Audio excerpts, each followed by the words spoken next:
सर्दी में बेमौसम की बरसात ने हमारे फूलों वाले पौधे और परमानेंट प्लांट सभी की रंगत बिगाड़ दी है। और इस मौसम में इस बरसात से जूझने के लिए हमारे प्लांट के लिए हम क्या हेल्प कर सकते हैं और क्या ध्यान रख सकते हैं, इसके बारे में इस वीडियो में मैं बात करूंगी। Hello friends, welcome to Divya's green. इस मौसम में परमानेंट प्लांट होते हैं वो थोड़े से डॉर्मेंसी में चले जाते हैं, और जब बारिश का लगातार पानी उनके ऊपर पड़ता है तो मिट्टी हमारी हो जाती है कॉम्पैक्ट, और जब मिट्टी कॉम्पैक्ट हो जाती है तो पौधे की जड़ें आसानी से सांस नहीं ले पाती। तो ऐसी स्थिति में पौधे की ग्रोथ वैसे भी रुकी रहती है सर्दी में, और बरसात में कॉम्पैक्ट जब जड़ें हो जाती हैं तो और ज्यादा रुक जाती है। तो इस स्थिति में सजेशन ये है कि आप जैसे ही थोड़ा सा मौसम खुले आप इनकी कर दीजिएगा गुड़ाई। गुड़ाई करेंगे तो आपके पौधों को जो जड़ें हैं उनको ऑक्सीजन मिलेगा और वो अच्छे से खाने को अब्जॉर्ब कर पाएंगी और अच्छे से ग्रो कर पाएंगी।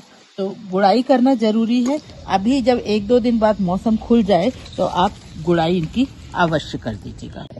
दूसरी बात यह कि आप अपने पौधों के ड्रेनेज होल जरूर चेक करिएगा गमलों के। अगर ड्रेनेज होल बंद है तो उन्हें पेचकस वगैरह की मदद से खोल दीजिएगा, जिससे कि पौधे में पानी स्टैंडिंग पोजीशन में नहीं रहे। अगर पानी स्टैंडिंग रहेगा तो आपका गमले का पौधा खराब होना बिल्कुल नेचुरल सी बात है। आपके कैक्टस, सकलैंड, जेड वगैरह जो भी गमले नीचे अगर पानी की ट्रे है, आपने ट्रे लगा रखी है तो उस ट्रे को तुरंत हटाइएगा, क्योंकि उस ट्रे में पानी स्टोर होगा। तो और उस पानी को आप फेंकिएगा मत, उस पानी को आप एक बकेट में कलेक्ट कर लीजिएगा, क्योंकि वो पानी जो निकला है एक तो वो उसमें बहुत ही न्यूट्रिएंट रिच वो पानी है, तो उस पानी को हम बाद में इस्तेमाल करेंगे। अभी फिलहाल आप उसको हटा दीजिएगा जो आपने प्लेट लगा रखी है। और दूसरी बात कि इनको पानी ज्यादा नहीं लगना चाहिए, तो इसके लिए या तो अगर आप शेडी एरिया में रख सकते हैं, आपके शेड वाली जगह है प्रोवाइड कर सकते हैं तो वेल एंड गुड, आप वहां शिफ्ट कर दीजिएगा। अदरवाइज दूसरा इलाज ये है कि आप ऐसे गमलों को टिल्ट करिएगा। इस तरीके से आप उन्हें टेढ़ा कर दीजिएगा तो उनके ऊपर पानी जमा नहीं होगा, और जब पानी जमा नहीं होगा तो काफी हद तक आपके पौधे बचे रहेंगे। ऊपरी तौर पर ही पानी रहेगा, अंदर जमा नहीं होगा। आपके कई सारे फूलों वाले पौधों के फूल स्पैंट हो गए होंगे, तो आप उन्हें इस तरीके से कट कर दीजिएगा, तो ये प्लांट भी आपका हेल्दी लगेगा। और ये फूल जो है वो पौधे में फंगस पैदा कर सकते हैं, तो इनको आप तुरंत हटा दीजिएगा।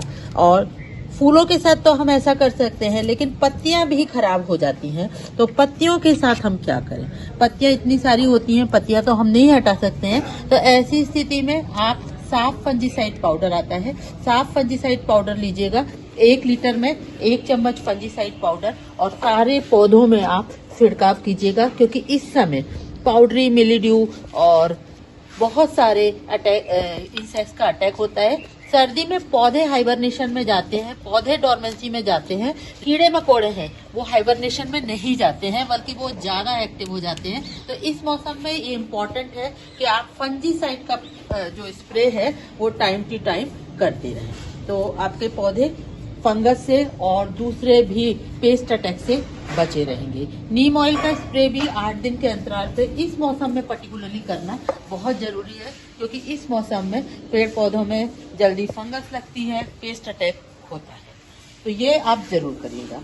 अच्छा, लगातार बारिश हो रही है तो आप एक और काम कर सकते हैं कि आप एक ट्रांसपेरेंट पॉलीथीन लीजिएगा। ट्रांसपेरेंट पॉलीथीन से आप अपने पौधों को ढक दीजिएगा, और उस पॉलीथीन में आप बीच बीच में 1-2 जगह होल कर दीजिएगा, जिससे कि पौधे आपके सेफ तो रहें, लेकिन उनमें साथ में जब भी थोड़ी बहुत धूप निकले तो फोटोसिंथेसिस का प्रोसेस भी होता रहे और वो उनको सांस भी वो लेते रहे। तो ये काम और आप कर सकते हैं अपने पेड़ पौधों को बचाने के लिए, स्पेशली जब बारिश हो जाए सर्दी के सीजन में। इस मौसम में आप परमानेंट प्लांट में एक और काम कर सकते हैं कि आप 1 चम्मच राख 1 प्रति गमले के हिसाब से दे दीजिएगा। राख थोड़ा आसानी से इस मौसम में मिल जाती है, क्योंकि कई लोग तापते वगैरह हैं तो आपको वहां से अवेलेबल हो जाएगी। तो उस राख को अगर आप देंगे तो वो राख एक फ्री के पोटाश का काम करेगी। और राख का पेड़ पौधों में बहुत महत्व है, लेकिन राख बहुत ज्यादा मत दीजिएगा, नहीं तो वो मिट्टी की बेसिक टेंडेंसी को बदल देती है। जब बरसात हो रही है तो आप फूलों वाले पौधे हो या फिर आपके परमानेंट प्लांट हो, इन दोनों में आप फर्टिलाइजर मत दीजिएगा, क्योंकि इस समय आप जो फर्टिलाइजर देंगे वो मिट्टी में नीचे बह बह के चला जाएगा, आपके पौधे को उसका कोई बेनिफिट नहीं मिल पाएगा।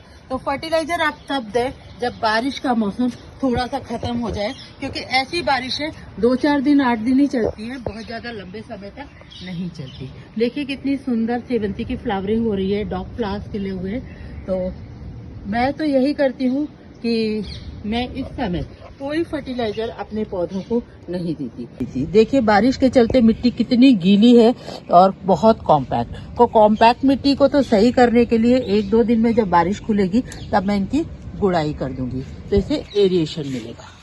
अगर आपके यहाँ फ्रॉस्ट गिरता है और अभी तो बारिश हो रही है, तो इन दोनों स्थिति में मल्चिंग बहुत हेल्पफुल है। मल्चिंग एक पौधे के लिए एक इंसुलेटर का काम करती है। इंसुलेटर का काम करती है यानी कि पौधे को जो भी हानिकारक, जो भी ठंडक मिलती है, मल्चिंग उससे पौधे को बचाती है। और रात में अगर फ्रॉस्ट वगैरह गिर रहा है तो मल्चिंग रहेगी तो वो डायरेक्ट पौधे में नहीं जाएगा और पौधा आपका सेफ रहेगा। तो मल्चिंग आप कई तरीके से कर सकते हैं। वुड चिप से मल्चिंग कर सकते हैं, क्ले बॉल से मल्चिंग कर सकते हैं। इसके अलावा सूखी पत्तियों से भी आप मल्चिंग कर सकते हैं। और अगर ये सब कुछ भी नहीं है तो आप इवन न्यूज़पेपर से भी ढक देंगे तो भी मल्चिंग बहुत अच्छे से होती है और वो बहुत हेल्प करता है, क्योंकि आपके पौधे में डायरेक्ट फ्रॉस्ट का अटैक नहीं होता है। तो मल्चिंग जरूर कीजिएगा इस मौसम में। एक और चीज जो देखने में आती है इस मौसम में कि अगर आपने कोई सब्जी वगैरह के बीज वगैरह लगाए तो चिड़िया और जानवर जो भी होती हैं, चिड़ियाएं, वो भी दाना पानी की तलाश में निकलती हैं, क्योंकि बरसात के चलते उनको भी खाना पीना नहीं मिलता। तो वो क्या आपके बीज खोद खाद देती हैं। तो इससे बचने के लिए आप ये कर सकते हैं कि आप उनके लिए कुछ थोड़ा बहुत दाना पानी रख दें, जिससे वो आपके बीजों पे अटैक नहीं करें। तो पक्षियों के लिए आप दाना पानी रखिएगा इस मौसम में। पक्षियों के लिए वैसे दाना पानी हर मौसम में रखना अच्छा ही होता है, तो आप दाना पानी जरूर रखिएगा इस मौसम में, जिससे कि आपके बीज सुरक्षित रहें।